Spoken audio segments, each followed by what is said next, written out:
Hi everyone, meron naman tayong ayusin na pizza oven. Iwan ko ba to kung maayos ba to or masisira lang. So dito, pagmasdan nyo. Bang, nagtitrip. Yan, nagtitrip siya, di ba? So hanapin natin kung ano yung cause ng pagtitrip ng oven na to.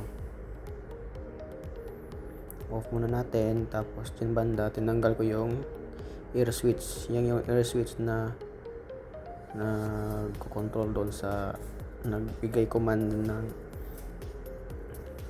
papuntang SSR or solid state relay.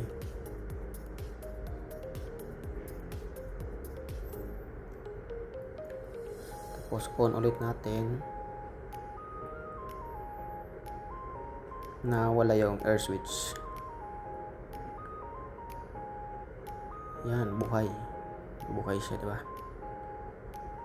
Di umilaw yung SSR, so hindi gumana yung SSR. Either SSR yung problema or yung heater mismo. Yan, tinignan ko yung heater, buo naman, wala siyang earth leakage. So, yung SSR, tingnan natin yan, check natin yung outgoing ng ng heating element, kung ilang voltahe. So line 2 to line 3 dapat kini siya 400 volts.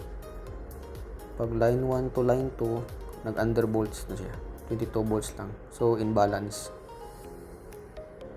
Dapat line 1, line 2 at saka line 3 parehas sila, 400 volts.